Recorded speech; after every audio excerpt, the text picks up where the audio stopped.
সারা দেশে শনি ও রোববার দিনের তাপমাত্রা ক্রমান্বয়ে বাড়তে পারে বলে জানিয়েছে বাংলাদেশ আবহাওয়া অধিদপ্তর। এ নিয়ে চুয়াডাঙ্গায় বাড়ছে রোটা ভাইরাস, ডায়রিয়া, নিউমোনিয়া রোগীর সংখ্যা। হাসপাতালের একজন নার্স জানান, প্রতিদিন 70 থেকে 80 জন ভর্তি সহ থাকছে 5 গুণ রোগী। তাদের মধ্যে বেশিরভাগই শিশু।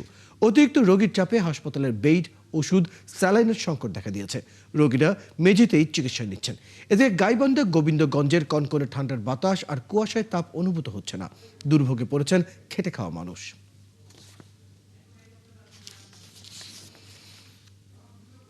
দর্শক, কুড়িগ্রামের শীতের খবর জানবো। সহকর্মী রাজু মুস্তাফিজ আমাদের সাথে যুক্ত হচ্ছেন। রাজু মুস্তাফিজ, আজ জেলায় শীত কেমন অনুভূত হচ্ছে এবং শীতের যে দুর্ভোগ সেটি কেমন দেখছেন?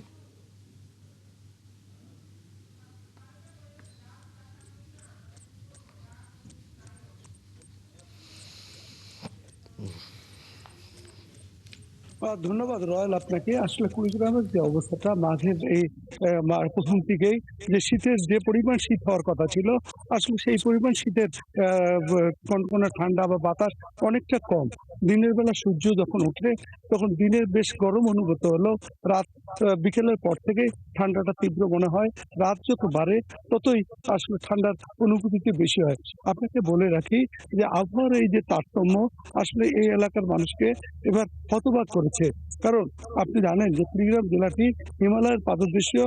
এখানে কনকনে ঠান্ডা, কুয়াশা, এখানে মানুষ প্রায় শীতে কাবু হয়ে থাকে। বা পৌষ মাসে 15 দিন প্রায় এই অবস্থা ছিল, মেঘলা আকাশ এবং ঠান্ডা ছিল। কিন্তু এই পৌষের শেষে এবং মাঘের শুরুতে যে পরিমাণ ঠান্ডা হওয়ার কথা ছিল, আসলে সেই পরিমাণ ঠান্ডা নেই। মানুষটা কিছুটা স্বস্তি ফিল করলো। আসলে মানুষের যে সমস্যাটি হয়েছে সেটি হচ্ছে রোগ ভীতি অনেক বেড়েছে। কুড়িগ্রাম জেলার প্রতি ঘরে ঘরেই প্রায় জ্বর, সর্দি সহ শ্বাসকষ্টজনিত রোগে, শীতজনিত রোগে বিভিন্ন মানুষ ভুগছে। এবং কুড়িগ্রাম সদর হাসপাতাল এবং উপজেলা স্বাস্থ্য ক্লিনিকগুলোতে প্রচুর পরিমাণে রোগী, এইসব শীতজনিত রোগে আক্রান্ত রোগীরা ভর্তি হচ্ছে এবং বহির্বিভাগে চিকিৎসা নিচ্ছে। আমাদের কুড়িগ্রাম সদর হাসপাতালের আরএমও আমাকে জানিয়েছেন যে প্রতিদিন যে পরিমাণ রোগী আসছে তাতে তারা অনেকটা হিমশিম খেলেও পর্যাপ্ত পরিমাণ স্বাস্থ্যসেবা তারা দেওয়ার চেষ্টা করছে।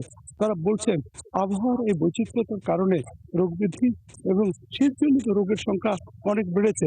আপনাকে আরেকটি কথা বলি, যেহেতু রোদের উত্তাপটা অনেক বেশি, সেই কারণে আসলে যে কয়েকদিন আগে যে বীজতলাগুলো হলুদ বর্ণ হয়েছিল এবং আলুর ক্ষেতগুলো কুঁকড়ে গিয়েছিল, এগুলো রোদের কারণে অনেকটা সজীব হয়েছে এবং কৃষকরা দিনভর ওইসব এলাকায় আসলে স্প্রে করছে ছত্রাকনাশক, যাতে নতুন করে আবার কোনো সমস্যায় না পড়ে। আপনাকে বলে রাখি, স্থানীয় আবহাওয়াবিদরা আমাকে বলছে যে আসলে এবার যে শীত, এই শীত আসলে হঠাৎ করে কমে যাওয়ায় মানুষের কিছুটা দুর্ভোগ তারা বলছেন। কারণ জলবায়ুর এই পরিবর্তনের ফলে কৃষি নির্ভর এই জেলায় অনেক ক্ষতির একটি সম্ভাবনা তারা দেখছেন, যদিও সুদূর প্রসারী এই ক্ষতিটি হবে বলে তারা মনে করেন। আপনাকে বলে রাখি, কুড়িগ্রাম জেলায় যে শীত কারণে যে পরিমাণ কম্বল সরকারিভাবে দেওয়ার কথা ছিল, সেই তুলনায় অনেক কম কম্বল এবার এসেছে এবং জেলা প্রশাসন থেকে আমাকে বলছে যে আসলে তারা পর্যাপ্ত বরাদ্দ চেয়েছিল, কিন্তু তুলনামূলক কম এসেছে।